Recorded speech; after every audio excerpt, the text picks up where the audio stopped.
Hey, folks, welcome to Between Awesome and Disaster. This is your host, Will Carey. Thanks for being here. I hope you're doing well. I hope if you are working from home or you're self quarantining or practicing social distancing, like I will continue to say, I hope you are doing well. I hope you're taking steps to keep your mind healthy and your body healthy as well. And we're going to get through this. I personally don't have too much to report new, other than I'm continuing to make new podcasts and as well as make videos of me playing music. You can find those on the Facebook page for my band, Bright Ugly, facebook.com/BrightUglyNYC. You can also find Bright Ugly on Twitter at BrightUglyNYC. I'm really excited for this episode because I had been planning this interview. My guest on the show today is musician Evan Weiss, who is I know him as being the genesis behind the emo revival act Into It Over It, but he also plays in a ton of bands and has a very extensive history in music. And I was really excited to get to talk to him because when I first was in New York City, I that was when I had first heard the phrase emo revival, and I got Into It Over Its album proper, and I really, really enjoyed it. And a few years later, I got to see them open for the Get Up Kids at the Bell House, and it was a really great show. And Evan, man, this guy is just not only is he a fountain of encyclopedic music knowledge. So I was just absorbing, oh, I got to check out this band. I got to check out this band.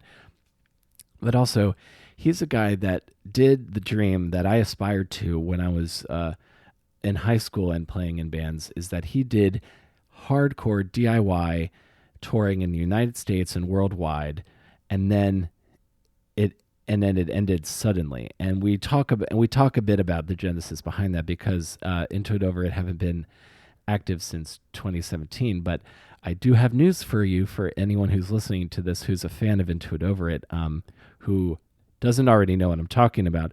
There's promising news at the end of this interview, but also Evan is he's a really grounded dude. He's very knowledgeable, and I had a blast getting to chat music with him. So I hope you guys enjoyed this. If you know anyone else who might want to listen to this podcast, or anyone else who needs something to listen to while away the hours while we're all practicing self-isolation, because it's just kind of going to be part of the fabric of what I talk about for the next couple of weeks. This podcast is available everywhere you listen to podcasts: Apple Podcasts, Stitcher, Spotify. If you want to share with a friend, you can also follow the podcast on Instagram at Between Awesome and Disaster, and I'm on Instagram at WillCarey23. I hope you guys are doing well, and I'm really excited to get to share this conversation with you. I do want to apologize in advance. Kind of the nature of doing remote podcasting with my current setup and the technology available, there are occasional little like audio blips and pauses, but this was a really great conversation. I had a really blast, a real blast chatting with Evan. I felt like I was just trying to absorb all the music that he was throwing at me. So thank you guys for being here, and let's go to my chat with Evan Weiss from Into It Over It.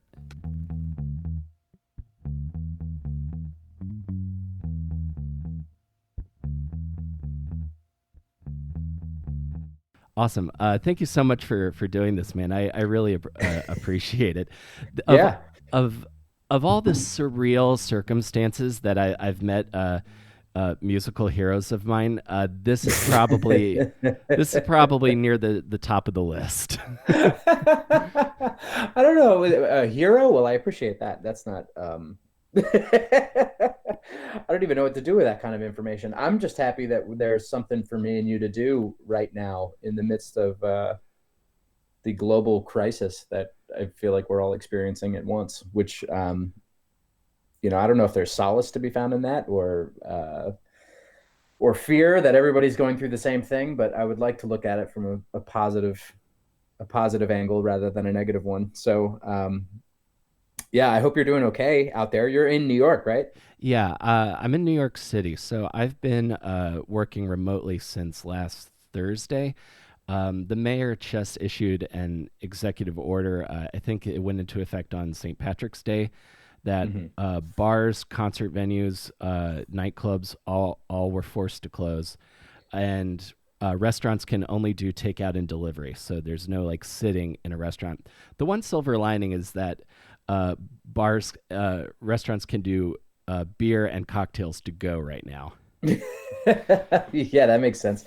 I wouldn't be surprised, honestly, if you guys get a shelter in place in the next like 48 hours, probably.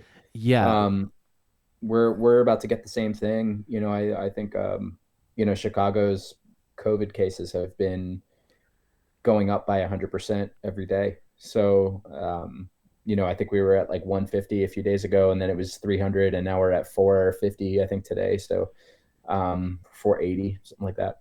Oh yeah, Uh, that's brutal. Yeah, I think so New it's York City just hit like 3,000 something just in the city alone. Yeah, no, my sister lives in Ridgewood, so I'm pretty clued into at least what it's like out there for her. Mm-hmm. And she's in quarantine now. She lives in an apartment with a bunch of roommates, and Ridgewood seems like kind of like a ground zero area for it. So um, just hoping I mean, I know she's okay. She's just chilling, watching Hulu in bed with her cat, but yeah, she's 26. She'll be fine. Yeah, Yeah. yeah. I figure like I grew up in a really rural part of the country, so I feel like Mhm. I feel like social distancing is kind of like in my DNA. Like Where'd you as grow up, Will? uh well Evan Weiss. I grew up in just I want to get that on the record because um I Oh grew up yeah, we haven't even announced that who I am yet, have you? Like, no, none of your listeners would even know well who the I'll hell you're talking to. Just well some guy. yeah, just a guy I found on the internet. Um, but to answer your question, I grew up about an hour south of Washington D.C. in Maryland in a county called Calvert County. Okay. Yeah. The specific I learned recently that the actual place where I grew up, St. Leonard, I thought it was like a town. I thought I was like, from a small town, like, that whole like pop punk narrative, like, oh, I'm getting out of the small town with my friends, like that whole thing. And then Mhm. I learned recently that where I'm from is actually not big enough to be considered a town or a hamlet. I'm from a census designated place. Does that mean That's my origin. how many stoplights did you have? Uh, in the actual in my actual the actual area where I live, none. It's all stop Wow. signs. Wow. Like really really small. I'm curious about your origin somewhat. Like I guess I'd always kind of thought of you as like a Midwest guy, but I think I was doing some research and you have some roots on the East Coast, right? Yeah, I'm born and raised in Cherry Hill, New Jersey, which is like maybe like an hour. Not even, no, no, I'm sorry. We're like an hour and a half from New York City. We're about 15 minutes from Philadelphia. Uh huh. Um, so we're right in that centralized location of very suburban. Um, I wouldn't say big town, but like our city, Cherry Hill, if you counted it as a city or a town, we had two high schools. There was an east and a west. I think my graduating class was somewhere in the neighborhood of like 1,200 people. It was a very big graduating class. Mm-hmm. And so I lived in, suburban New Jersey until I was 24 and then moved to Chicago in 2008. Okay. Um, that was the permanent move. So I lived here for a little while in 2003. And Mm-hmm. it's funny, my first apartment ever was actually like maybe like 2 blocks from where my apartment is now. Oh, really? Um, yeah, and so I was 18 then, and now my buddy Andy, who plays he plays in like Annabelle and um, What Gives and a few other Chicago bands. He lives right across the street from my old apartment. It's like right up the road. And I remember when I lived there the first time, I was 18 years old. Yeah, like yeah, 2003, 2004. Like none of the businesses, none of the restaurants and bars like it existed. It was all vacant lots. Like none of what Logan Square looks like now Mm-hmm. was what it was then. And I just kind of came here with I sublet an apartment from somebody, this dude who's a old Philly friend, and um, lived here for like 4 months just on money I'd saved at my summer job the Uh-huh. summer before, and fell in love with the city then and kind of resigned myself that I'd move back at some point, and then started Into It Over It in New Jersey. Did 52 weeks, which was like the very first project I'd ever done, Mm-hmm. and started on my 23rd birthday. It ended on my 24th birthday, and I moved to Chicago 2 days after it was finished. So we wrapped up the project, loaded up the van, drove straight out here. That's the way to do it. It's like I got this thing. I gotta get out. I gotta make it happen. I dig that. So yeah, because my soon to be brother in law, he lives in Haddonfield, which is also kind of Oh yeah. in that Oh yeah. like very comfortable, quaint, like classic. I describe it as like classic suburban New Jersey. Like I feel like even though I grew up in like a small town in Maryland, I always felt like kind of uh, in a past life I was probably like a punk kid going to New Jersey basement shows uh, somewhere. Yeah, I mean, Was that your experience? Haddonfield is where I went to preschool. Oh So yeah. I, yeah, it's like Haddonfield is like maybe a 5 minute drive from where I grew up. Mm-hmm. Um, so yeah, hung out. My best friend until I was 12 or 13 lived in Haddonfield. And I spent a lot of my uh, a lot of my youth just cruising around that town. And for a while, it's funny you mentioned like the Jersey basement thing. Like that wasn't such a thing. Like okay, so if you talk to somebody who's from New Jersey, Mm-hmm. there is a very clear delineation between North and South Jersey. They are Yeah. very, very different places. And if you ask us, we would all want to secede from the other one. So like if you met someone from like Paramus or like fucking Newark, they're gonna be like, nope, South Jersey, nope, like don't want anything to do with us. And we're all like, fuck you and your malls and your shitty like industrial like. Do you ever play Sonic the Hedgehog 1? Yeah. The very there's like a level, it's like the second or third level in the first Sonic the Hedgehog that is like exactly to me how I imagine North Jersey. Mm-hmm. And it's like the industrial oil fortress or some shit. And I just think about it every time I would drive up there because we would go up to like New Brunswick Mm-hmm. or where was another town that used to do shows like the New Brooklyn Tavern or the Brick VFW or the Melody Bar or Maxwell's. Yeah, Like Hoboken. we would Yeah. go up to all these places in North Jersey all the time, and it was just like just remarking about how gross we used to think it was. And this is also we're like shitty teenagers, so we just like talking shit on anything and everything. But Oh yeah, um, I was the kind of the same way when I moved to New York City. When I first moved to New York, I've been here almost 10 years. I you couldn't talk me into to living in Queens. I was like, no, I must live. I got to live in Brooklyn, and I was living in Sunset Park. Way before it got a few years before it got gentrified, and now I live in Queens, and I'm like, this is great. Why wasn't I doing this the whole time? It's so much cheaper, and yeah, the food is so good here. Um, yeah. so there were these like spots in all these towns, and in that sort of like Taylor Ham section of New Jersey, Mhm. and driving around doing these spots. And was so music was early on for you, right? Yeah, That was yeah. the path. And then what did you when did you start like playing? Well, so my mom and dad are both musicians. They actually met through playing in bands. My mom played in a punk band in the '80s, which were called Denny and the Dropouts, and they used to play at Oh, you awesome. know Downey's East and the Grape Street Pub and like all these bars in Philadelphia that existed throughout the early '80s, early to mid '80s.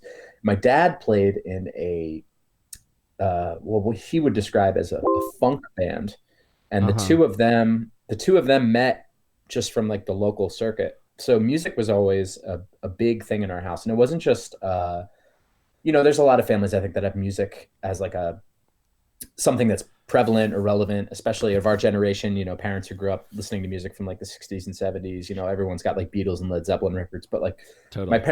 my parents were pretty cool about being up to date with new music. So when I was growing up I was born in 1984, Mm-hmm. so the records that were really prevalent in my house as a kid were like songs from The Big Chair by Tears for Fears, So by Peter Gabriel, Violator by Depeche Mode, all of the Police records, and we also had like the Zappa stuff and Yeah. uh, we had all the classic stuff too, but they were up to date with what was happening at the time, and those were records that got played a lot in our house. So, um, my parents bought me Nirvana's Nevermind when it came out, and they were like, they bought it for me because they were like, oh, we heard this on public radio, we thought you would like it. Like it Smells Like Teen Spirit hadn't even hit MTV yet. They were just like, Wow. we think you would dig this. Like we got this for you, So I got really inundated with grunge. That was like a huge thing for me. I was, Hmm. 8 or 9 years old when that hit, and we had MTV in the house, and I just thought that was like the coolest thing. Came from a rock and roll house, and that hit, and it just made perfect sense to me. And so around the fifth grade, which how old are you in the fifth grade? Like 11? Yeah, like 10 or 11. Yeah. So in our elementary school, I had bugged my parents to get a guitar, and I got a guitar and I started taking lessons, but the lessons I was taking was all like, you know, scales and classical structure and theory, and it's like I didn't want to learn that shit. I wanted to learn how to play When I Come Around by Green Day. That was what I wanted to do. And so Oh I kind of yeah. was like, I was kind of like, fuck this. And I just put the guitar aside and didn't play it for a while. And I think my buddy Mike and his brother Eric were going through a really similar thing. Like they both wanted to play guitar also. Hmm. And their parents got it for them and they were taking lessons, but they also weren't doing the thing that they wanted to do, which was just like learn your favorite songs on guitar. And Yeah, so, yeah, exactly. Like guitar lessons need to like have like a do you want a cool teacher or a classical teacher? yeah. Like And, when you sign up. and I had a cool teacher. Like actually I've played this black Telecaster for like a majority of Into It Over It. So like any Hmm. live show you've seen, I've played the same guitar. And that guitar, my mom and I had gotten from my guitar teacher. That was a guitar he sold to my mom, and then I inherited it. And so that's been the guitar I've played for all of Into It Over It. He's a super cool dude. Oh, that's awesome. I love But I stories think like that. eventually it got to the point where I was like, "Can you just teach me how to play the songs I want to learn? Like that's going to help me be a better guitar or bass player." It was just like from learning other people's shit. But Hmm. so fifth grade, my buddy Mike and his younger brother Eric, they're both learning the guitar, and we have this conversation at like lunch, like school lunch, and they're like, "Oh, you own a guitar? Like we should start a band." And none of us knew what that meant. Like Hmm. we're like, "Oh, cool, we'll just like hang out with our guitars and like start a band." And then there were like a few other friends who didn't play anything and they were trying to get involved with it. And so we'd have these hangouts that would just turn into us like hanging out at Mike's house eating fruit snacks and talking about how we were in a band. And eventually our friend Jason was interested in doing it. And we're like, oh, we need a drummer. Like we think you'd like we like hanging out with you. Would you want to play drums? Uh-huh. And Jason was like, sure, I'd learn drums. And so he went back to his parents and was like, I want to learn drums. And his parents were like, what? Like signed him up for lessons, got him a kit. And then finally we had to decide. No one had talked about there needing to be a bass player, Uh-huh. and no one knew what that meant. And so I remember we were on the playground at our elementary school, and I did rock paper scissors with Mike, my buddy, Hmm. and I lost, so I had to play bass. This is a pretty familiar story. Like my every like there were a couple local bands from like that were like the older. If I was in 10th grade, like the juniors and seniors were like the cool kids that had bands, and I feel like the bass player in each of those bands was always like, "Oh, we just got our friend who had never played bass before." Yeah. And that's how they played the band. I think I I don't know. I've been going down some weird like musical rabbit holes the past week. So I started Sure. reading about the Donnas. Do you remember them? Oh yeah. Uh, Uh-huh. and their bassist, I think, had only been playing for 6 months when they really got started. So I Yeah. think that's hilarious. Uh, Well, so yeah, like, that but always at the seems to be time some I was like story. so interested, like I didn't even realize it, but I was so interested in good bass players. Uh huh. And once you start playing the bass, you realize how much you can carry the song either melodically or rhythmically. Like there's so much you can do with it. So we started learning covers and we started writing our own songs, and we named the band JAR, and it was named after our favorite Green Day song, which is the Mm-hmm. song from the Angus soundtrack, Yeah, I which know it.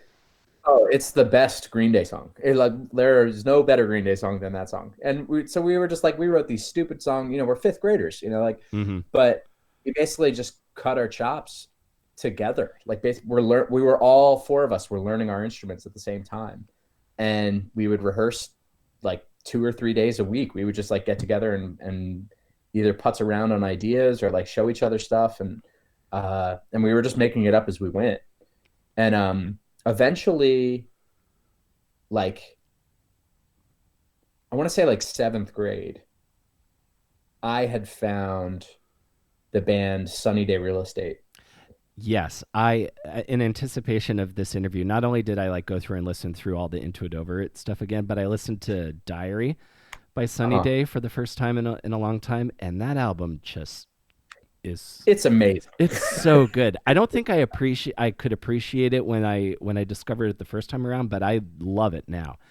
It's so good. Um, so what happened was I had this friend named Matt, and we were in middle school at this point, and JR had played like we would play like local shows, and our parents would drive us to the shows, and Hmm. we kind of got integrated with the scene a little bit, our local scene, because we'd all been like kind of getting involved and showing up more, and we had a demo that we like, my mom, because I told you my mom played in a band, so it was like my Yeah. mom's friend's husband had a studio in their house, and so he like recorded us for free, and we made it like a demo cassette. Uh And huh.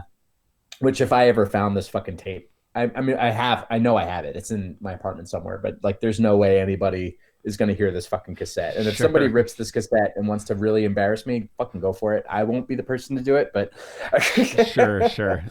um, It shows up on like Rock Feed or something like that. So totally, yeah, like some friend, some or enemy, frankly, from when like the late '90s, early 2000s wants to get me back. Like I hmm. wronged them somehow in 1997, and they want to come back and get me. But so we had this cassette, and we'd play some local shows, and whatever, do our thing, and I was down the Jersey Shore. It was Uh in huh. Ocean City, and in Ocean City, there was a CD store. Well, so we had a record store in Jersey called Tunes, and there was locations everywhere. There was like one Hmm. in like Voorhees and Marlton. Those were the two that I would go to all the time. But there was one down the shore at Ocean City called Tunes on the Dunes. And so we walked in, and we're like looking through CDs or whatever, and this music's playing on the stereo, and it's the Pink album. It's LP2 by Sunny Day Real Estate. And I didn't know what it was, but I was like, this is the coolest thing I have ever heard. And I turned to Matt, and I was like, do you know what this is? And Matt turned to his older brother, who was 17 or 18 at the time. And his brother Win was like, oh, this is Sunny Day Real Estate. They're like a sub pop band. And I knew what sub pop was because I was a fan of Nirvana. Nirvana, and I Yeah. was like all about grunge. So I was like, oh, like sick. Like, that's sick. They're on sub pop, like that's so cool. Like, this is totally like my shit. I can't believe I never heard of this band before. And so I come home from the short trip that weekend, and I tell my Hmm. dad, I was like, can we go to Tunes? I heard this new band. I want to get their CD. And I had like my allowance money saved up. Hmm. And so we go, and I bought everything I could. And they didn't have the Pink album. They had Diary and How It Feels to Be Something On. And so I bought both those records, and I took them home, and I listened to How It Feels to Be Something On first. And that, to this day, is my favorite record of all time. Hmm. Um, but my life was forever changed. I heard that record and was like, this is what I this is the kind of music I want to be writing. This is the kind of stuff I want to be listening to. There's got to be other bands that sound like this. Like, where do I find them? And so I'd start going back to the record store every weekend, and I would buy stuff that just looked like it. Like, if it was like the artwork looked like something that I would really dig Sure. based on Yeah. what the Sunny Day artwork looked like. Or, eventually I started buying stuff so much that I began to recognize different record labels, or I'd read the liner notes and see what bands they were Yeah. thanking or who they were touring with, or, like the second I found something on J Tree that I liked, it was like, okay, everything that's on J Tree, I have to buy that. And everything that's on Polyvinyl, I have to get that. And everything that's on Sub Pop, I should try to get that. And everything that's on Revelation, I should try to get that. And then getting samplers, and like got hooked up with the Lumberjack catalog. And it was just like, I got really, really, really deep. Um, Yeah. and You're had becoming like an archaeologist. Yeah. yeah, I Yeah. had to find 100%. everything. Like, I was on a hunt, and I like couldn't get enough. I remember there was like a super formidable day where I went to the CD shop, and I bought like I bought the Cap and Jazz discography, Braid's Age of Octane, and Promise Rings 30 Degrees Everywhere on the same day. And that was like that was another big day. That was like I came home and all three of those records were like the coolest shit I had ever heard. And that was immediately when me playing in bands began to change. Uh-huh. Because at that point was when I picked up the guitar because I was playing bass up to this point. Yeah. And I was like, I need to start fucking writing songs. And so I was so inspired and I just started cranking out these songs on guitar. And that's when the band that was JAR became The Progress, which was like the actual, what I would consider like the formidable first band that I was in. Mm-hmm. And so Progress was a band for like, if you counted it as The Progress, we were a band for like 10 years and we toured nationally and we like put, a couple EPs out in a full length. And, but when that band started, we were 14. And so, like technically that band, like we'd already been a band. So we'd already like Sure. refined these chops and like learned how to play music with each other and like learned how to communicate and had adapted this language and this way of speaking to each other. But we were like really ahead of the curve because we'd been doing it since we were like 11. And so, by the time I was 18, I'd started dozens of bands and like toured, half of the country and like done all of this cool shit, like knew that was what I wanted to do. Mm-hmm. Um, And all this touring's like just DIY, like word of mouth, kind of stuff. yeah, so we would I mean this is a lot of this was pre-internet or Yeah. like early internet. So it would be references or like sending your CD or your cassette to people for them to check out. And like I used this website, what was it? It was byofl.com or .net. And Book your own fucking life. Yes, yeah, I've your own heard of fucking that life. site. So I used Book Your Own Fucking Life nonstop. And was always trying to and we wouldn't do anything like super huge. I think like the longest tour the Progress ever did was like 3 weeks. Mm-hmm. But we played in people's houses and honestly like friends that I'd met through that wound up being friends that I'd still play shows with to this day. Like I remember we played in Rochester, New York in a basement to like 2 or 3 people. And the dude who did the show was this guy, Nate, who played in the band Such Gold. And Mm-hmm. then, but he wasn't in Such Gold at the time. He was just this dude, Nate, who went to college in Rochester. And then Such Gold became a band like 4, 5, 6 years later when Into It Over was going on. And it was like, oh, like, hey, what's up, dude? Or, Nicole Shanelzer, like she, back when they went by Derek, like they did the Progress of shows in West Virginia. And we were like 17 years old. That was how I met Lemuria. Like the Progress played with Lemuria in, some like lawn in Ohio, it's like, Uh-huh. so like these connections, like still, maintained to this day. And they were all through us like cruising around the country, trying to figure it out. Nothing that the Progress did ever And was really the hit and or was the was like super progress based on solidified. the East Coast? Yeah, it was Jersey. So that everything was Jersey Mm-hmm. until Into It Over it started.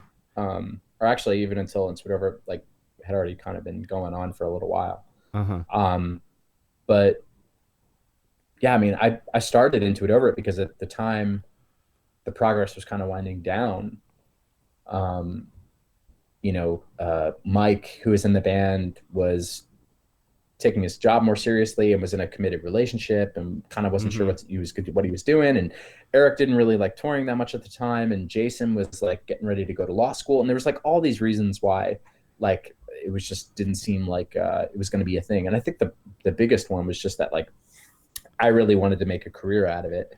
Sure. And, Yeah. and the three of them didn't. And it's like, it's no shame on them. Like we're still all really good buds. We still text all the time and talk. And, when we're home for the holidays, we all see each other. It's just like, um, it was just, where we saw our lives going. That wasn't part of it. So when it became obvious to me that they weren't as committed as I was, it was like, well, I'm just going to do this myself. Mm-hmm. And that's how Into It Over it started. Yeah. And Into It Over the genesis of Into It Over it is Chicago. Yeah. Okay. So, I mean, when I moved here, there was no plan to keep doing it. The whole idea was that Into It Over it was going to remain a 52 song project. And Mm-hmm. that was it. It was just this art project that I'd made to cope with a really difficult time I was going through in my life. Sure. It was just something like, can I do this? This is an experiment. I mean, the part of the reason that I moved here, it wasn't the reason that I moved here, but something that came along with me moving here was I joined a band called Demira and was playing bass with them Mm-hmm. for like a year and a half. Um, so when I joined that band, I was kind of let them know at the beginning. I was like, at the onset, I was like, I'm moving to Chicago. So if the band is willing to come to Chicago, I will be in this band.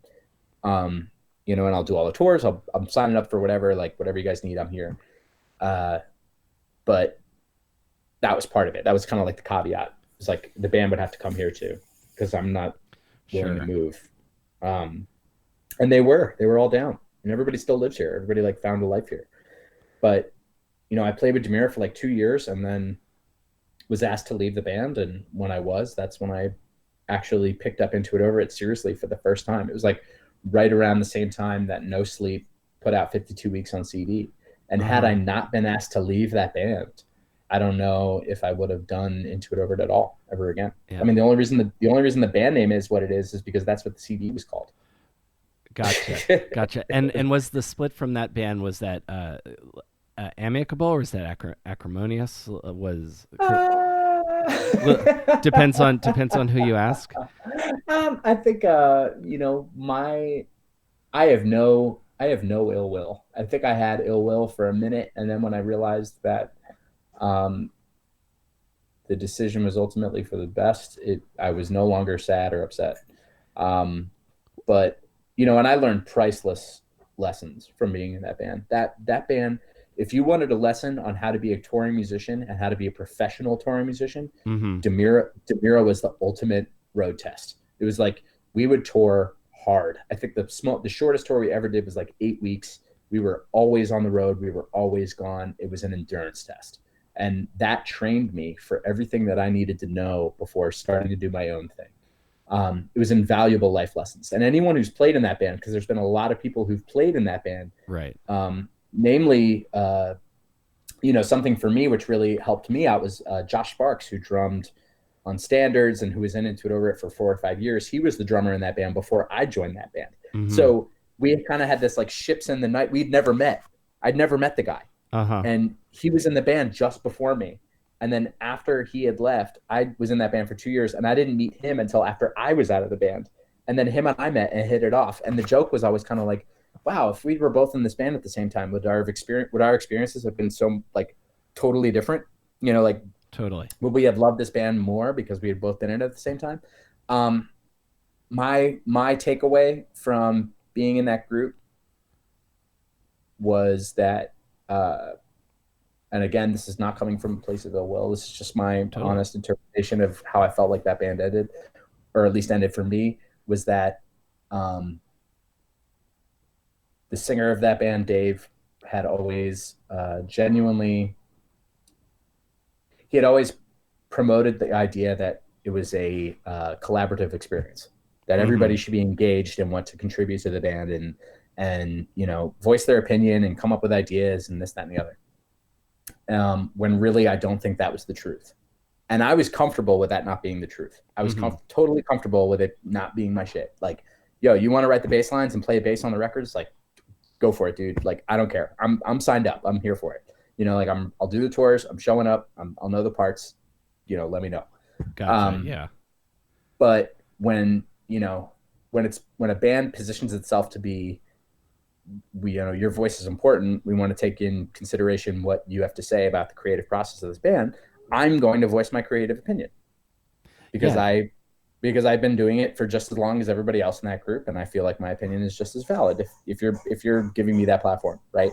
So I presented my opinion Mm-hmm. to that group, and Dave didn't like it, and I was Yeah. asked to leave. So Yeah. and that's his shit. That's his prerogative. It's his band, and I always knew it was his band. There was no question there. Like, that's his band. Demira was his band. He had been doing it for a decade before I was in it. Mm-hmm. So, or if not a decade, like almost. He'd been doing it for years before I was in it. So who am I to come in there and do the thing? But it's like, if you ask me for my opinion, I'm going to give it to you. And if you don't like my opinion, like, okay, tell me to leave. And then he did. So, um, yeah, I think I was butthurt about it for about, honestly, what happened was, this is so funny. I went to a coffee shop for a band meeting. And this is how, if you ever play in a band and you're wondering if you're going to get fired from a band, this is how you know you're going to get fired from a band. When they call the meeting to be a specific time and you walk in and the whole band is already there, Uh-huh. that's how you know you're about to get fired from the band. Gotcha. It's like the board of directors is Yeah, shown they up. they told me 8:30 and they've all been here since 8 o'clock except for me. Like you're getting asked to leave. So Right. It kind of like Jerry Maguire. yeah, a little bit. So I'd actually gone to this coffee shop. They sat me down. They told me how they felt, and I said okay. And I was sad about it, and left the meeting. And I got on the blue line and headed back to Logan Square, and found out that there was a house show happening in our neighborhood at this place called Summer Camp, which I'd played Summer Camp once before under as Into It Over It, but found out there was a show. Went to the show, and the show wound up being Castavet playing. Mm-hmm. And I'd never seen or heard Castavet before. And so, watched the show, watched Castavet play, and Nick, who was the singer guitar player of Castavet, wound up being the drummer of Into It Over It for like 3 or 4 years.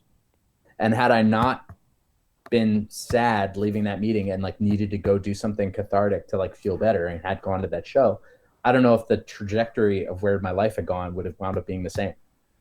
So Absolutely. I can absolutely relate to moments like that. I was talking to I had Matthew Milligan. He plays bass in Weiss mhm. on a couple weeks ago, and the way he tells the story is that if it, long story short, if he had gone to this ACDC concert, um, he would not the sequence of events that led to him being in Weiss would never have happened. But because his parents didn't told him he couldn't go, someone else went, recognized Brandon from Weiss, was like, "Oh, you need a bass player? I know a guy." It's That just is insane. it. It's just like you think about like I don't know how you feel about like fate or um like if there's like a predetermined nature to our lives and like where our lives are going, because I'm always on the fence about that. Like is there do things actually happen for a reason, or are we just like floating through the world and like shit just hits you and you're lucky or you're not or whatever. I And don't know. I don't know. I feel like sometimes. Uh, I feel like a lot of times we're just kind of Mr. Magooing it through the universe, and uh, there's just chaos around us at all times. There's just a shitstorm of like just loose particles and and broken glass around us at any given time, and then every now and then the wind stops and you glide through a beam of uninterrupted sunlight, and that those are moments like that. But yeah, those are like when you meet like the love of your life, when you meet like the when you meet like when you meet like the band who becomes like your brothers in arms and your best friends for life. yeah, I've had that experience perusing Reverb and finding great deals on Fender Precision basses. Um, all yeah, that that happens. all that kind of stuff.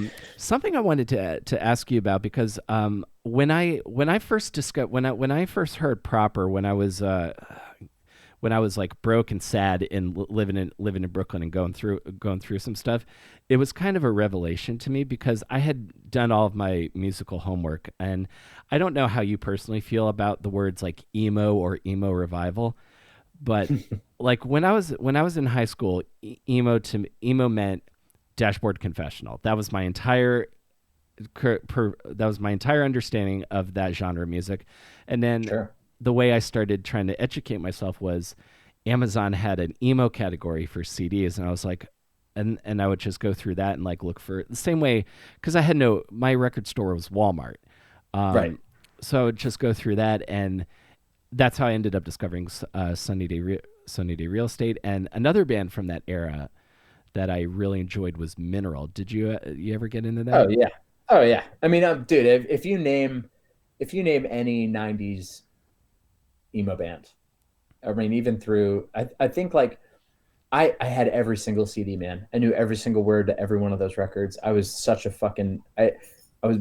dork about it. like could have told you like who played in who, and if like so and so played in another band, what their old band was, and like what the name of this record was, or if you knew the name of the song, like I could tell you how the what the melody was. You know, like I was such a dork about it. And if you look at my record collection, um, you know, it's very heavy to a very particular era. Hmm. Um, you know what? Where I fell off.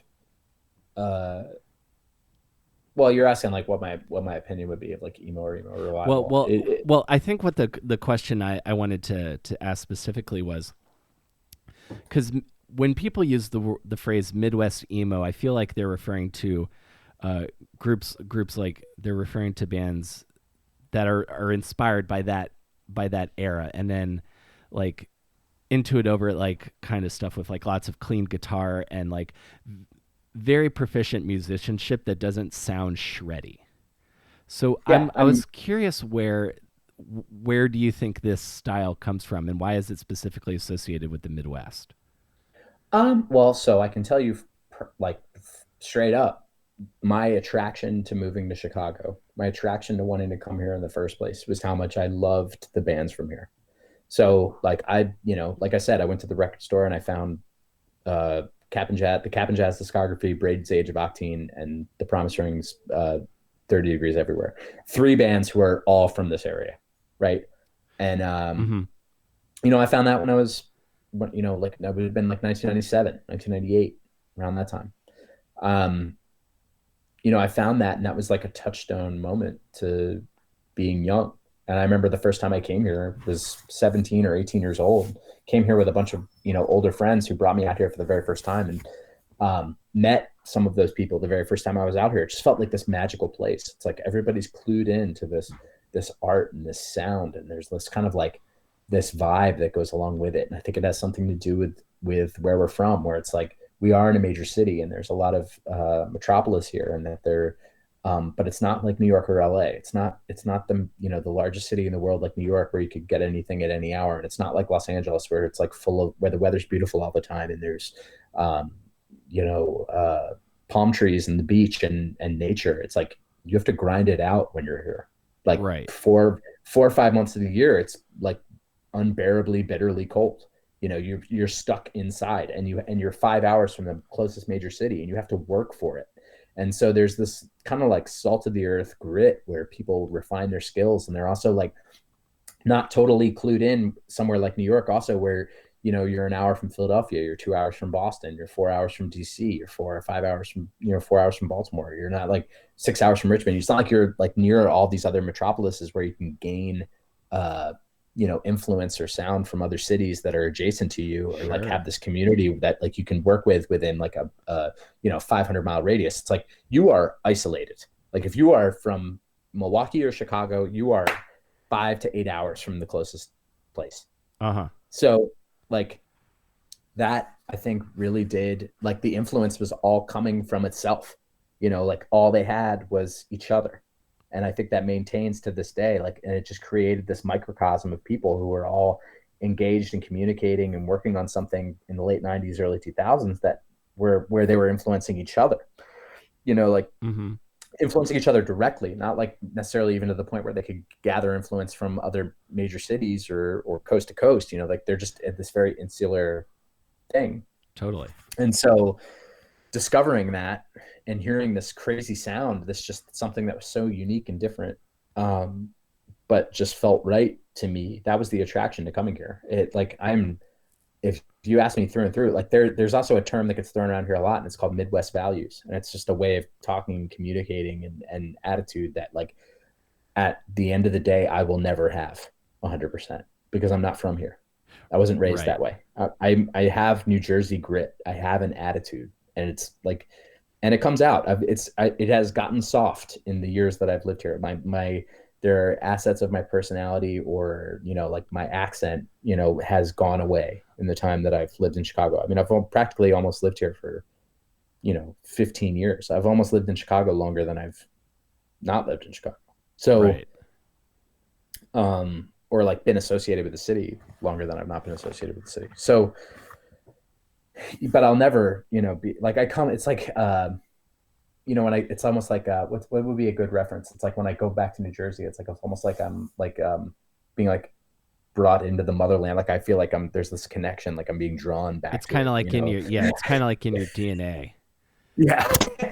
So it's like I step in, I take one foot into Philadelphia or South Jersey, and it's like immediately I'm back to my old self, and Mm-hmm. you can hear it too, like in the way my friends talk from growing up, and like the way that like people from that part of the world are from, like it's totally different attitude. It's very direct, and it's very, uh, people don't take things too personally. It's very just like, this is how I feel. We're going to talk about this right now. How can we make it better? Like, or you're pissing me off, and it's like, you can tell your friend that they're pissing you off, and you're not going to be a jerk for saying that. It's just like, Yeah, yeah, you're just, totally. you're just being truthful about it. Whereas like something I learned out here is that people who are from the Midwest have a very different attitude.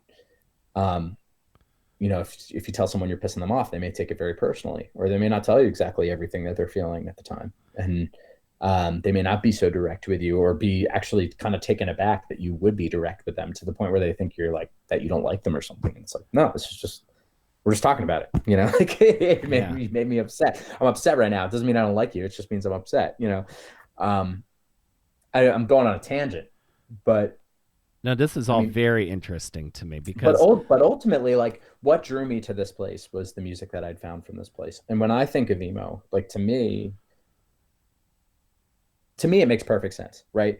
Everyone's mm-hmm. trying to everyone's trying to abandon that label at some point in their career, because they feel like it's like not necessarily taken seriously. And eventually you get to an age where you're just like, who gives a shit? Like, if do you like the band or not? That's Like, exactly the I age don't I'm care. at, and I love it. Yeah, it's like, I don't care what the fuck you call it. Do you like it? If you don't like it, like, okay, cool. I'm gonna go hang out with some people who do, or like I'm gonna go play this. I don't give a fuck what you call it. At this point, how people treat or describe Into It Over It doesn't mean a fucking goddamn to me. And I think, and I actually feel stupid for having it felt like it meant so much to me when I was in my late 20s, early 30s, where I was just like so hung up on the fact that like I have to like take the next step, or like transition this band into something else, because like no one will ever take it seriously. It's like, I was worried about all that shit. It's like, I should have just been worried about writing songs and Mm-hmm.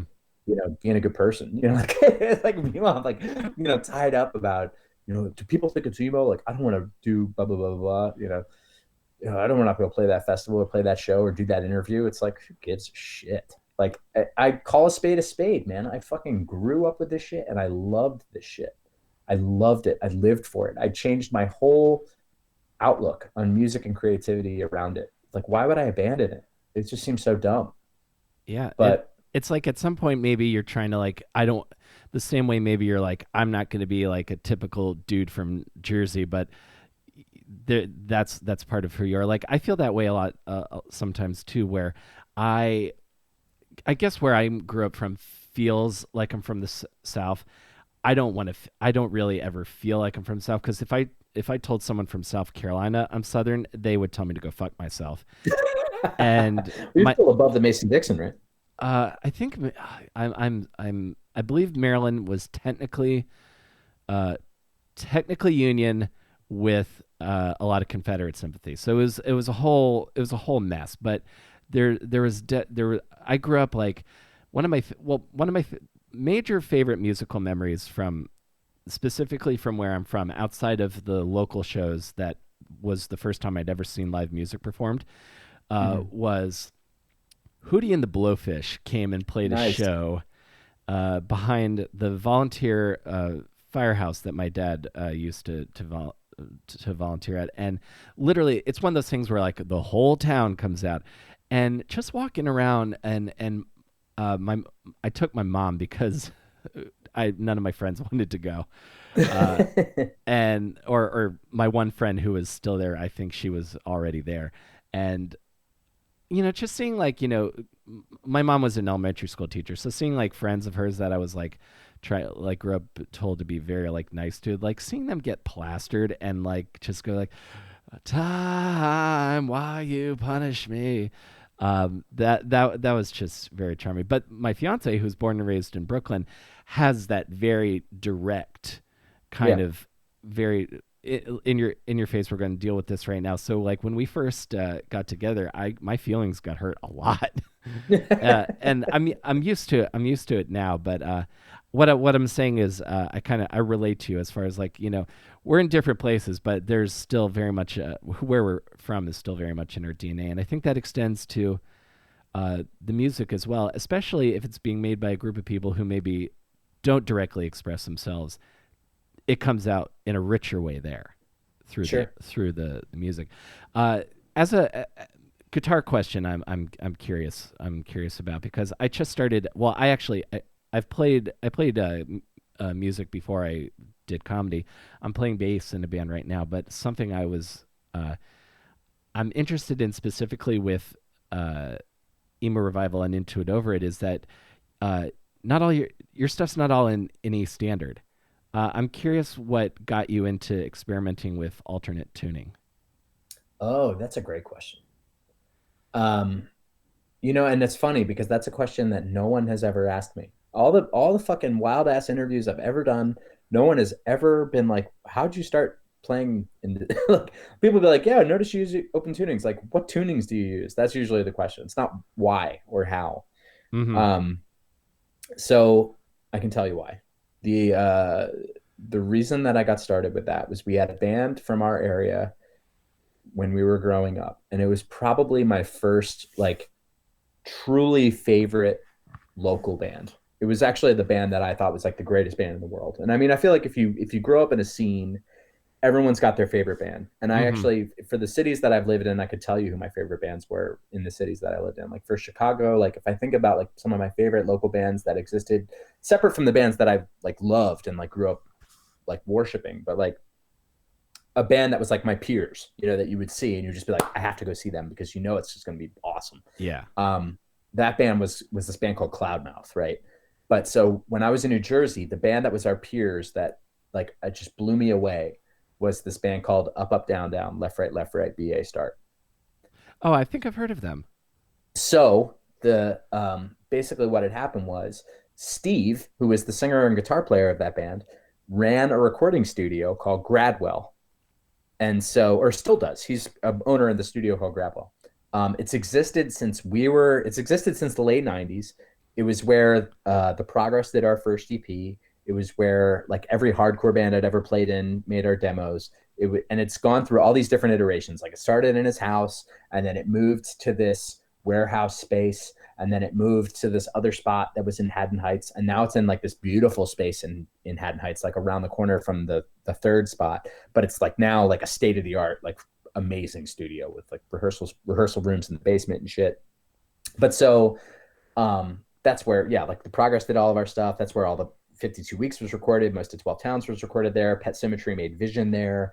um like I said, like practically every band I'd ever been in. So Mm-hmm. Steve started this studio, and he'd recorded some bands that I'd been in, and we really hit it off. And Steve's 10, 11 years older than I am, but he'd been doing this band, and they were fucking great. We just all loved it. Like every one of our friends in our group that came up from that town just like worshipped this band. And he was the guy. He was like, you have to record your band. Like you gotta go do it with Steve. Like where else would you do it? Like he's the spot. Yeah. So Steve, Up Up Down Down needed a new guitar player, and Steve asked me to play. And so I was blown away. It's like this guy's asking me to play guitar, like in my favorite band, you That's know. amazing. And so I had all these songs I had to learn. There was like 4 or 5 years worth of material that I had to go through, and I couldn't figure it out. I was like, I don't understand. Like I don't know how to play these songs. Like I can't seem to play this in standard tuning. And Steve's like, oh, dude, the songs aren't in standard tuning. And Uh-huh. I was like, he's like, what are you talking about? He's like, it's an E standard. Like, or I'm sorry, he's like, it's an open E. And I was like, what's open E? He's like, okay, so low E, and then you tune up the A, and then you tune up the G, the B, and the E. And so when you strum the guitar without putting any fingers down, it's just an E chord. Uh-huh. He's like, it's awesome. He's like, you don't even need to be that good at guitar. He's like, if you fuck up, you just strum the whole guitar, or like wait to come back. Like it'll always be perfect. And I was like, okay. And I tuned up the guitar, and then like learning the Up Up songs became super fucking easy after that. Because I'm Sure. a talent that I would say that I have. I'm very good at learning things by ear. Uh-huh. Um, if you sent me your record and you were like, I need you to play bass tomorrow, here's the record. I don't need to sit down and rehearse with you to learn the record on the bass. Like I'm very, very good at that. And I'll put that as, like I'm not cocky about a lot of things, but I feel pretty confident about that. If you tell me the tuning, I can probably figure it out. But yeah, sent me these songs and told me what the tunings were. I was like, oh, this is a breeze. And then I started playing all these up songs in this tuning. I was like, this shit is so much fun. Like I don't even need to be that good because I was never like awesome at guitar. I like I said, I wanted to learn Smells Like Teen Spirit and When I Mm-hmm. Come Around, and then like started writing, JR and progress songs out of necessity. But all of those were like like detuned some strings here and there, but I'd never gotten deep with that kind of shit before. Yeah. And so learned open E, and it was just on after that. Like Uh it was huh. like, oh, it's like I'm not beholden to any one particular way of doing anything. I can, if I'm hearing an idea in my head, I can just retune the guitar to do the thing that I want it to do way easier. And it was off to the races after that. That was like literally the only thing keeping me back. And now it's difficult because thankfully I have like tuning sheets for every record I'd ever done Uh huh. since like 2011. But any of the 52-week stuff or like even some of the 12 town stuff, like I don't remember what tuning some of those songs are in at all.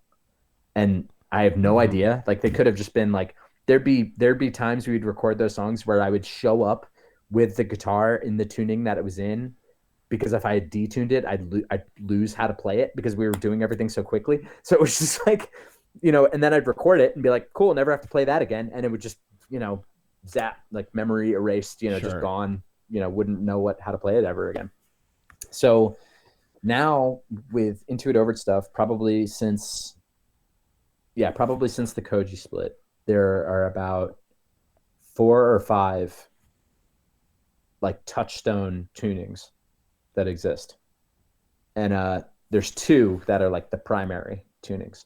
Uh huh. Um, let's say 3. There's 3 like super primary ones where there's like probably more than 5 to 10 songs in those tunings. Um, but if you ever saw us play live, like the set list would be arranged very specifically to hit all of the tunings of one song, and then we change guitars, and then it's all the tunings of the other, like all the other tunings. Right. Um, and because we would always play Midnight Carol Street last, like the second half of the set would always have to be the Midnight Carol Street tuning. Right. Right. Yeah, that's Cause otherwise you got to get like Johnny from the Goo Goo Dolls. You got to bring like 20 guitars and yeah, have for real. someone just You like know, and throwing them out to you constantly. yeah, and we couldn't afford crew. Like Intuit Over never had a guitar tech. Like we could never pay for it. So like, Yeah. all in all, we were always, like a punk band. We'd have 2 guitars on stage that we had tuned, and they would just sit there until we needed them. And and if something went wrong, if we broke a string, it was just like that was it. You just had to suck it up and either play without a string or retune the other guitar. Yeah, get through the show and do what you can to get through the show. That's why even if a band doesn't necessarily like sound like what most people's definition of punk is, that spirit, I love when bands have that spirit, and I Well, think so that you embody. I think Into It Over It specifically, and just talking to you now, I can just feel that coming through the screen here. that's what it was. I mean, to me, that was what emo was. It was like, I know there's this like whole thing where, because I was going to say this before, like to me, I fell off with emo at like 2003. Uh huh. I actually, in my opinion, I feel like there's a real dark ages of music from like 2003 to about 2009. Yeah, And to mm-hmm, I agree. and like there weren't really any new bands that I got into. Like I was really offended by like what I thought was getting popular. It just seemed very like plastic and fake. And it's almost like anything else, right? Like you do something's cool, and then it gets co-opted by other people who aren't uh whose intentions aren't necessarily the same. They aren't pure. They're just trying to make a buck, and they like commercialize it and homogenize it, and then it becomes this like bubblegum, just fake plastic thing, and then eventually it collapses on itself. And then the people who had the genuine idea all along kind of restart it, and then it becomes a thing again. And so for me, I being a teenager and going to basement shows and VFWs and seeing these bands start, from like the late 90s and through the early 2000s. I sound like such a fucking boomer right now, but it's like, you see this thing happen in the early 2000s, and it builds up and builds up and builds up. And then it takes this weird, gross turn, and then it falls apart. And then it went back to the basement. And then there was this second golden era that was like, my buddies and like My Heart to Joy and Rain and La Quiete and La Dispute and Touche Amore and and it became this thing where like we were all taking it back, and there was this scene of people who were setting up shows for each other in their basements, and it got this real big hype again. And I feel kind of thankful that like that era never had that homogenization collapse. It just kind of got to a point where maybe it wasn't as sustainable as it was before. And so, everyone kind of realized like, oh, there was a moment where it could have taken a turn, where I think a lot of us could have, for lack of a better term, like sold out or done something that we thought was questionable. Mm-hmm. And none of us did that. None of us took that turn. A lot of us were like, oh, we want to start a family, or, oh, you know what? I think I've had enough touring, or like, or, it's time for something new, or I want to start a new band, or, like we all made decisions, like very proactive decisions to nip it before it got to a point where we'd resent it. And, and that's not to say that all of us stopped completely. But like and none of us did, but if we were going to do it, it had to be on our terms, and we weren't just going to like take the check or, you know, uh, do something that we didn't feel like fit in with our like idealistic view of what we were doing and why. And I'm pretty thankful for that. Like less about me and less about what my career did or what I'm doing now, but like Mm-hmm. to see that there was like we all came from the same world, and like nobody was doing this with ill intention. Nobody set out to do this for a reason that wasn't the reason why we wouldn't play like in your living room, you know. Um, that was really relieving to see. Yeah, and that to me, I think is that's the ultimate like that to me like having that integrity of intent is inspirational. Be and because I think initially one of the reasons that made me want to reach out to you is seeing your tweet uh, when when COVID started, like right before it started, like ramping up and becoming a public health crisis. Here, your tweet about like just the realities of touring at a certain level with this current president and like the realities of it. I think to me it's very cool to do what you want to make the kind of music what you want to do and live life a specific way, even if it means you got to tour less or work another job. I feel like that's cool to me now because and the reason, and I'm going to compare and the comparison I'll make is that so many metalcore bands sound like heavier versions of Linkin Park right now. Oh, I don't pretend to know, but There are a lot like I have an idea of what metalcore used to sound like, and lots of those bands now sound like they would be playing like radio festivals in Ohio right now. So I commend you for your artistic and life choices, Evan. oh, I mean, well, so we broke up the day that Trump won. Yeah. Like technically, like the we were um we were on an 11-week tour, Mm-hmm. and it wasn't 11 weeks that was like specific to Into It Over It. Like there were um we had done some US dates, and then I had gone to Australia while the Joshes did a tour with their other band. And then when I got back and they got back, we got back in the van, and then we did um, some US dates with Me Without You. And then we went to Europe and the UK, and we were in Berlin the day that Trump won the election. And so we watched it. We were watching it on TV. It was like 2 in the morning, and Hillary was in the lead. Uh-huh. And we went to bed, and we're like, okay, cool. Like, okay, like everything's going according to plan. Like, all right, we're okay. We're cool, cool. And it was us and Tancred. So Jess Abbott was with us at the time. Mm-hmm. Um, but it was a skeleton crew because Jess didn't bring her band. Like Josh and I were Jess's band, so it was the four of us, Jess and our driver Paul, and so really really tiny crew, and wake up the next morning to see the trumpet won, and we had a 12-hour drive to Prague that day. Oh man. So we sat in the van, just shocked for hours, and and Josh, who we'd made standards together. We lived together in a cabin for a month, writing that record. Then we went to San Francisco and lived together for a month in San Francisco, making that record. And he's my best friend, and we'd spent all this time together and invested all this work and done all this shit. And from the back of the van, he's like, dudes, I think I'm done. And at the time, I look back at that now, and I know why he did it.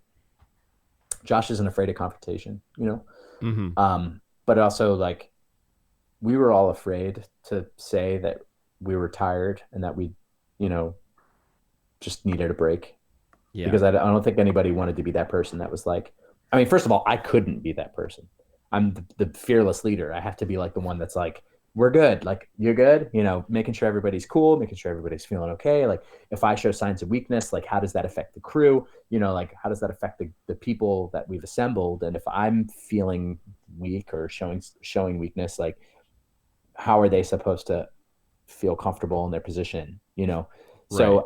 as a manager, I'm just like steering the ship and just like, and it's going off the rails, and I know it, but like I can't show that. And so Josh speaks up, and I think he said the thing that all of us wanted to say and couldn't say. But so we finish that tour and we come home, and the tour lost all this money, and it's just expensive to tour in Europe. Like, the shows weren't bad, it just didn't make any money. And Right. so I'm in an obscene amount of debt, and we do a tour in Japan. And Josh had agreed when he said that he was like, I'll finish out everything that's booked, like anything that we still have planned, I'm here for. But like, after that last show, which was in the new year, was in 2017. So this was, the elections October 2016. We still Yep. have a month and a half of shows, and then we go to Japan in December, and Japan winds up being like the best tour we've ever done.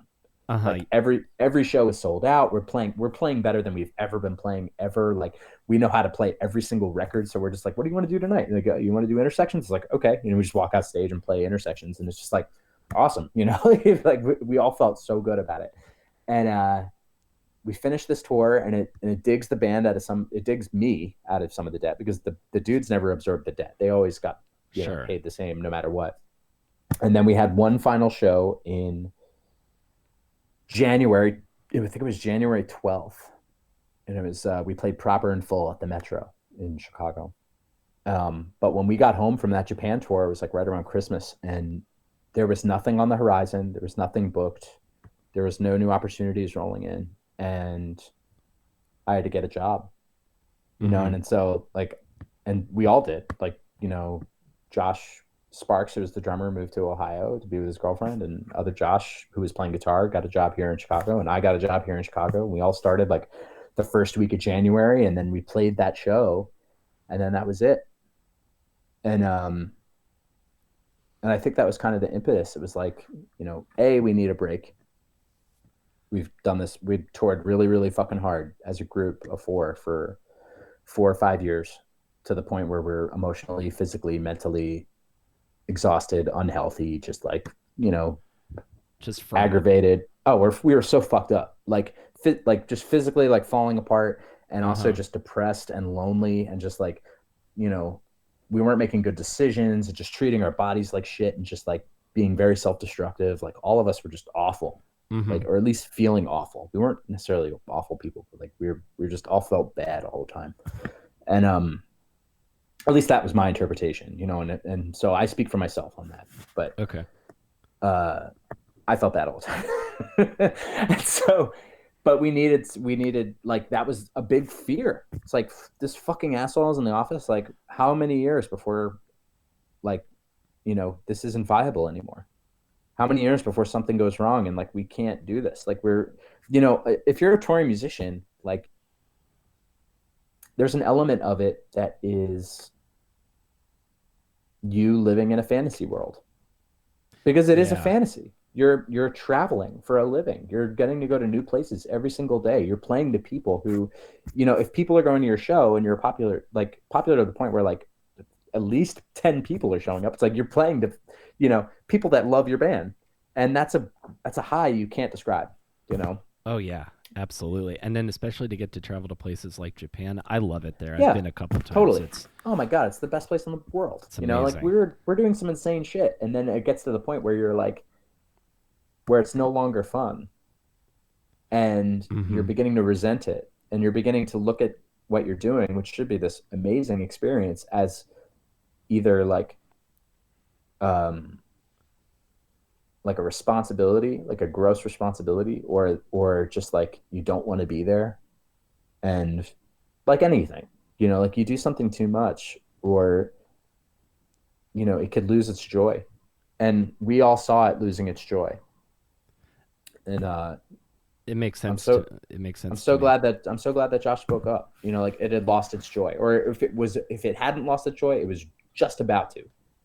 And I needed to take a break, and so I stepped away. Um, and honestly, there's been one U.S. Into It Over show in the last 3 years And where was that? in Chicago. Yeah, it was on New Year's Day, Hmm. 2017, or New Year's Eve. Yeah. Well, that's the most Um, well. That's a responsible decision that that's a level of responsibility and self awareness that I think more musicians could uh, and especially creative people could be aware of because I relate to that because after Trump won, stand up comedy got a lot less fun oh yeah, for me. because you're making jokes, and it's like, I mean, I got to imagine it's like you're making jokes, and it's funny, but it's also like this isn't funny. Like, Yeah, well, like we could die. Like this is really bad. yeah, and you can only use "we're gonna die" as the punchline so many times before it becomes repetitive, and then just like the vitriol, especially amongst my friends, like just going like just full in on each other on people on Facebook and on Twitter, it left a real bad taste in my mouth. And it was, again, I've been doing this since 2007, and and that's when like I still do stand up. I do it when it's offered. I can't do anything right now, but I started putting a lot of focus into doing this because I found it was a way I could still like connect with people and feel creatively fulfilled. Right.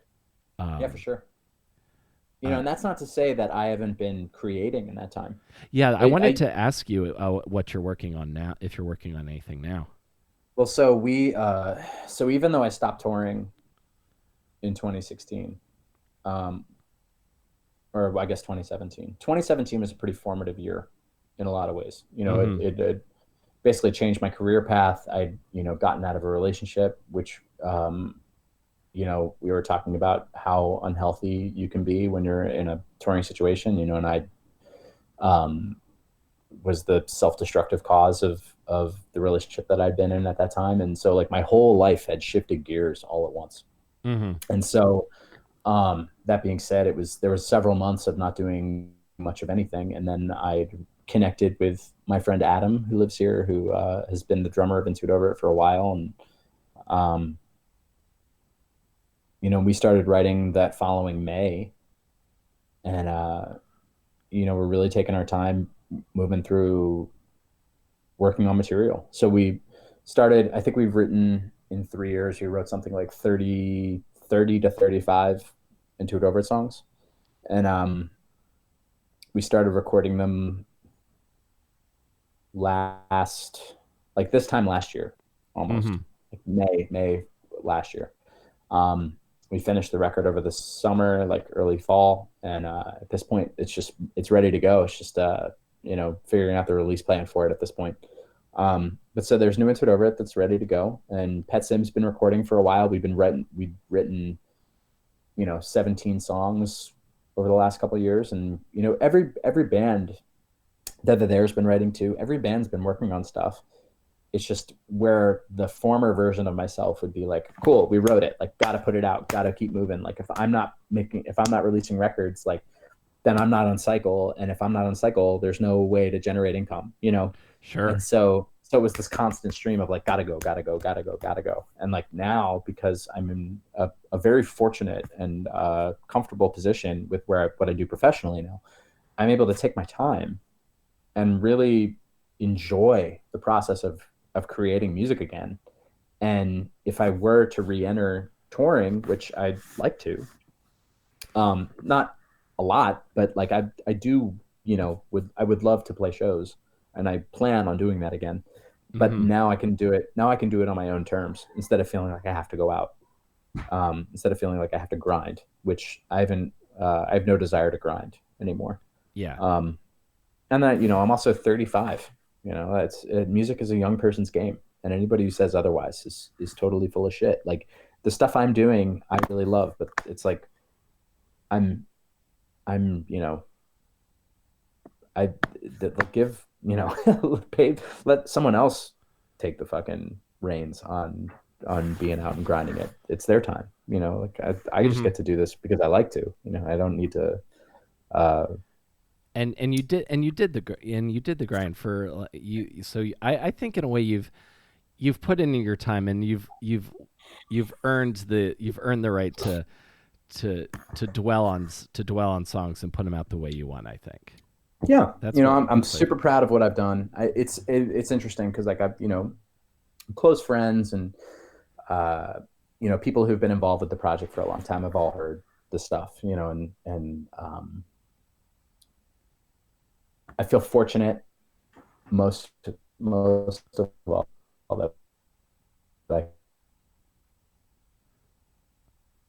out writing and putting out my best stuff. You know, like I think there is that fear that like eventually it just becomes old hat, or just that like you're doing it for the sake of doing it, or you know, bands will be bands forever who can survive off the success of one release and just keep going back to that one release, you know, for decades. Hmm.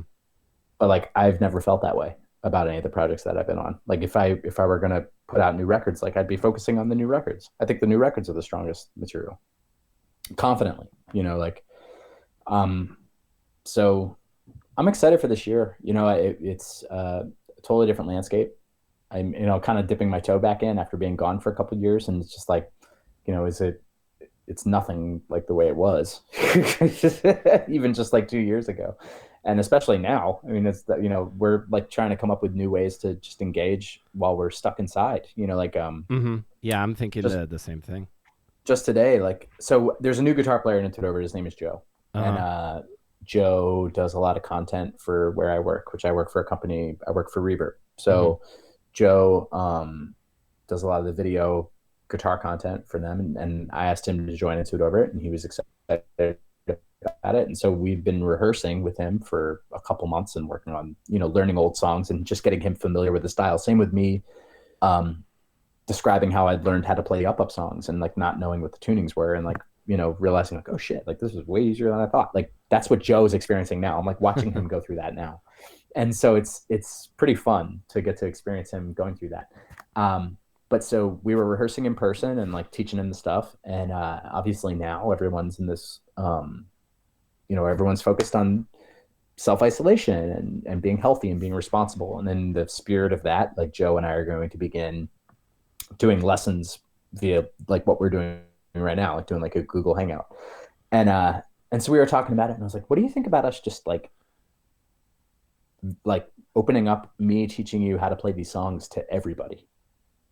You know, like people have been asking how to play Into It Over stuff, or like what the tunings were for years. Like what if we just like made it a live stream of me teaching you these songs and us talking to each other about like how to play them, and let anybody watch it and just be there for part of it, as part of it.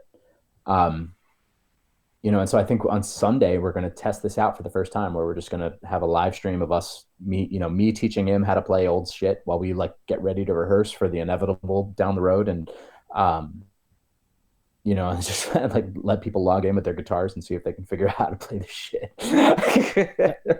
I think that's a really cool idea, and I think there are definitely people that will be very interested in that. And I'm excited to hear that there's new stuff coming down, and I look forward to seeing it. One thing I want to try to ask, and then I really appreciate you taking the time to talk to me, Evan. Uh, Oh yeah, of course. This kind of stuff is fun. I don't get to do I don't get to do this kind of thing very often. So when you asked, it's like, of course, yeah, why not? This seems like a good time. And I've been having a great time actually. Well, we've been talking for like an hour and 15 minutes now. yeah, this has been great. I've been really enjoying this. One more thing I'll ask you, and I'm very excited for to hear the new stuff, and the live stream idea sounds very cool. Something I like to ask music people is what's a record? What is a favorite record of yours that not enough people know about that I should download after we get off this chat? Oh, you know what? Okay, so I have been in the last. Okay, so first of all, something you got that I feel like is a common misconception is that people who write music of a certain genre either primarily listen to or only listen to music in the genre that they write. Yep. So I don't listen to any, like, per this conversation, I have an infinite soft spot for the bands that we've talked about, stuff like Sunny Day and Mineral and, Texas is the Reason and Cap'n Jazz and like all these bands. Those are bands that I will forever love. I know all this, Uh-huh. like I said, I know all the words. I know how the songs go. Knapsack. I never listen to that shit anymore. Uh-huh. And I've in the last few years, I predominantly in our house, we listen to a lot of ambient music and a lot of like frankly like new age 70s guitar players, like acoustic guitar players, and a lot of jazz and something that I've been getting into really recently has been this kind of like modern jazz revival. Um, Oh, really? yeah. So Joe, actually, who is playing an instrument over now, runs a really great venue here, which is out of his house, and it's called Red Room. But they have like a lot of jazz musicians and avant-garde performances and songwriter nights and all sorts of stuff, out of his house. And he's done a lot of performances lately out of his home, which I've been really, really inspired by. And a couple of them have one of them, namely, has been this group from Minneapolis called the Bad Plus, which is just this jazz trio from Minneapolis. They're fucking amazing. The drummer's name is Dave King. He completely blows my mind. The other day, actually a couple weeks ago, it was actually the last show I saw before we all went into self-isolation. It was Dave King with this guitar player named Julian Lang, who is just like, if you wanted to see or watch some of the greatest guitar playing you've ever seen in your life, is this guitarist named Julian Lang. He's just out of his mind. It's unbelievable guitar playing. But so I've been really into that. So the newer Bad Plus records are super, super good. There's also this band from England who I've been super into lately called Mammal Hands, and they're from Norwich, England, and they have a record called Shadow Work, which is it's drums, bass, and piano, and there's some horns on there too. I think it's saxophone, and it's just Mm-hmm. it's super amazing playing. Like some of this drumming and piano playing is just out of this fucking world. Um, I definitely recommend checking that out. That's been something that I've been spending a lot. Otherwise, there's been a lot of like Will Ackerman and Alex DeGrassi, and then like Harold Budd and Brian Eno's Ambient too, and like that's Uh-huh. like a lot of what we listen to in the house. I've also since this whole quarantine thing has started, I've been revisiting some records recently that I was really into maybe like 10, 15 years ago. Um, but Mm-hmm. these would be records that I think people would know. So I've been really getting back into David Comes to Life by Fucked Up. I love that record. I've been listening to the Earth is Not a Cold Dead Place by Explosions in the Sky a lot recently. Everybody, I feel like if they don't know that record, they fucking should. And if they are unsure if they've heard that record before, just watch any sports movie or documentary. I feel like Uh-huh. that's always in that. Um, what else have I been listening to lately? The new Rat Boys is really good. Printer's Devil, which came out on Top Shelf. That's a great record. Marcus from Pet Cemetery plays drums for them. Um, yeah, I think those are a few good recommendations. Definitely the Bad Plus stuff, the Mammal Hand stuff, the Rat Boy stuff. Those are three really, really great things. And if you can watch some videos of Julian Lang playing guitar, I definitely recommend it.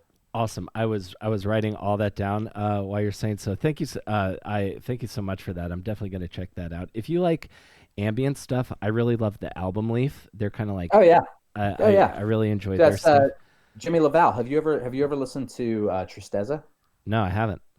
So Tristeza was Jimmy LaValle's band before he started Album Leaf, and so Tristeza remained a band after he left. But there's two records. So this is what I'm talking about with that encyclopedic knowledge bullshit. So Sure, sure. there's two records that he was still in the band. So Jimmy LaValle was also in Unbroken. He was like an old punk and hardcore dude before they started this band Tristeza in the late '90s. And Spine and Sensory and Dream Signals and Full Circles are the two records that he was the guitar player on, and those sound like if you could imagine Album Leaf being a full band, that's what those records are like. And I personally prefer Dream Signals and Full Circles, but Spine and Sensory is kind of like the legendary one. And if you can track either of those records down on vinyl, definitely pick them up. They're pretty hard to find these days, but Spine and Sensory is definitely on Spotify. So if you listen to Tristeza's Spine and Sensory, that's Jimmy LaValle playing guitar. Awesome. I'm definitely checking that out. Awesome. And if you want to, and I'll give one to you because you were so generous with your recommendations. I've gotten really into bands from Japan lately. Like I'm finding Japan's like rock and punk scene is just has so much great stuff. Mm-hmm. My favorite band from there right now is a band called Radwimps. Uh, Okay, cool. they did they wrote original songs and did the score for this anime that I just fucking love. It's my favorite thing ever, called Your Name, a few years ago. Cool. And the only thing they do a lot of different stuff sounding songs, and it all makes sense. They have like really they've got like straight up power pop, like pop punk kind of songs. They've Mm-hmm. got like 7 minute long piano based piano ballads. They have like crazy two-handed tapping like jazz. Like imagine if you took like what's if you took like tiny moving parts and then played it at like 2.5 speed. That's how fast the tapping goes. It's insane. And Nice. Hell yeah.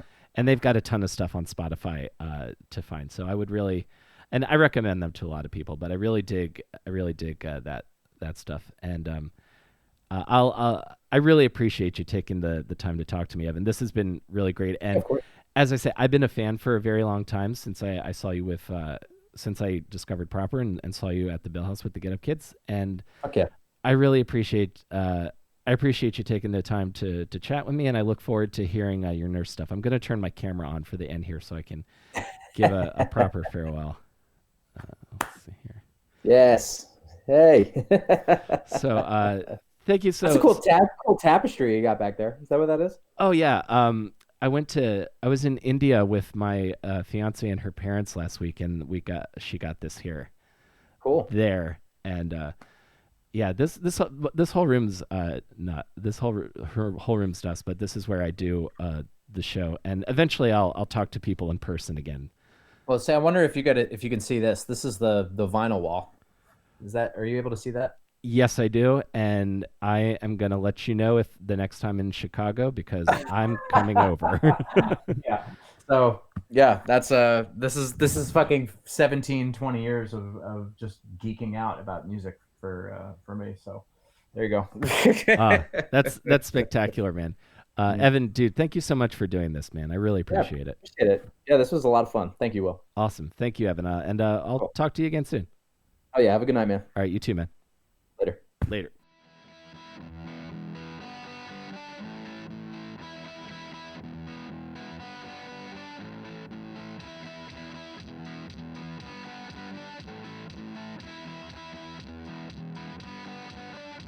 I have so much new music to listen to. Evan, thank you so much for all of the recommendations and for taking time to talk to me.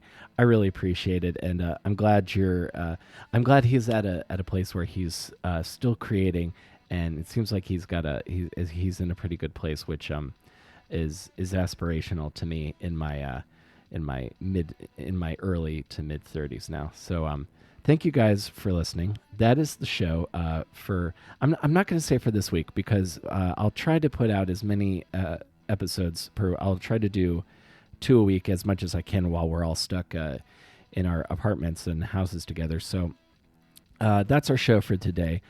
Thank you guys so much for listening. If you enjoyed this and think you know someone else who might want to listen to this show, or if anybody is in any of my favorite pop punk bands or emo bands from when I was in high school to now, let me know. I would love to chat with you, and I have nothing but free time. If you guys want to share this with people, we are available wherever you get your podcasts: Apple, Stitcher, Spotify, including all the ones in between.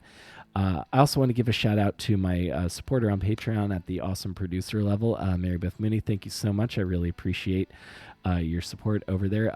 If you want to check out the stuff I'm doing on Patreon, it's patreon.com/awesomedisaster. I'll be doing some more bonus recordings over there very shortly. And stay safe out there, guys. Weird times, but we're going to get through them together. And thank you guys again for listening, and I will see you next week between awesome and disaster. Take care, everybody.